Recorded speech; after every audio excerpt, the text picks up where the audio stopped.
So we're all excited for the sequel to Spider-Man Homecoming. Now we haven't seen Homecoming, of course, or a single frame from it that's officially been released, but that's alright. We're assuming it's gonna be a great movie, because mainly Marvel Studios is finally taking the reins away from Sony, so they can't possibly Amazing Spider-Man 2 the hell up out of this one. We hope. But that's not going to stop us from speculating, and even the actors from talking about the sequels.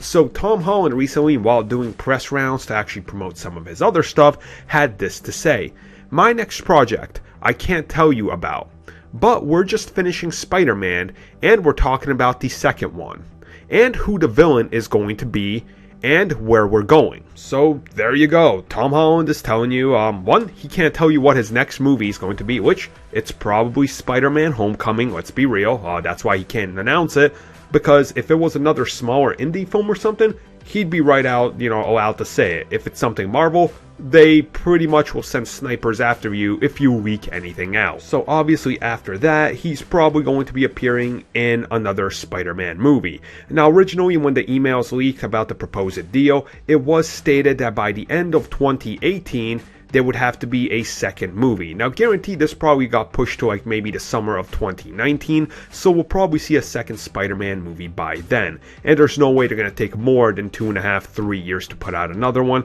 because then he's going to age rapidly and everybody's going to look way older. Specifically when they said they want to stick to movies for at least a few films in high school. And then obviously he says that they're already trying to figure out who the villains are going to be and where it goes on from here. Now obviously there are quite a few villains you could put in a sequel, which is what I want to talk about here.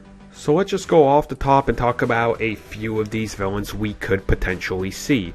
Obviously I think one just clear choice that you could go with would be Black Cat.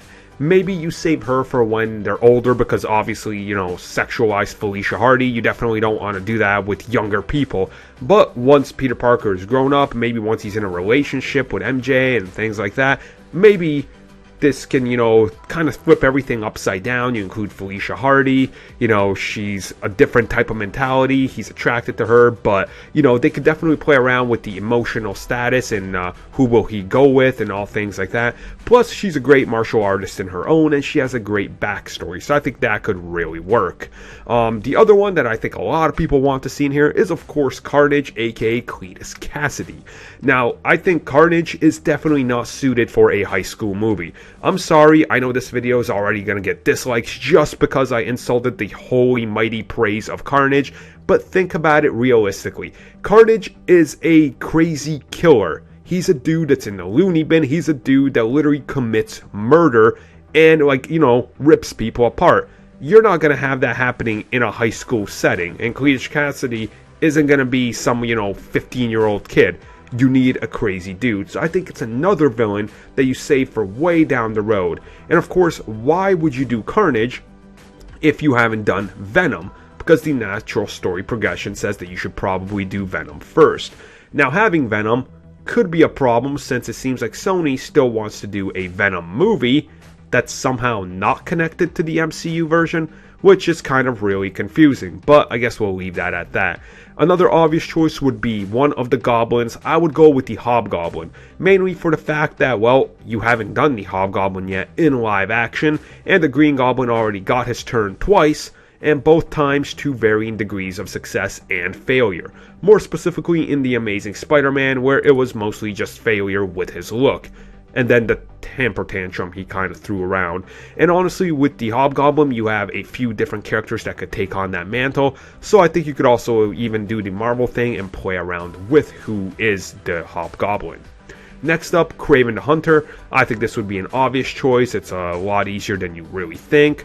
It's a dude, he's out there, he's hunting people in Africa. Maybe he's someone that left Wakanda at some point because they didn't want him hunting people or hunting, precious creatures that maybe they just have in Wakanda. Something like that. You could tie it heavier into the MCU, bring him in, he wants to hunt down Spider-Man. I think that'd be a great way to do it. So those are just a few of the ideas that I have for this. Obviously, there's other ones I would like to see. I don't know, maybe Mysterio. I mean, Mysterio is one of my favorite Spider-Man villains. I would love to see him. I don't know how you could base an entire movie on him, but maybe he's one of two villains that appears in the movie. So there it is, guys. You guys let me know your thoughts on what he said and who would you want to see.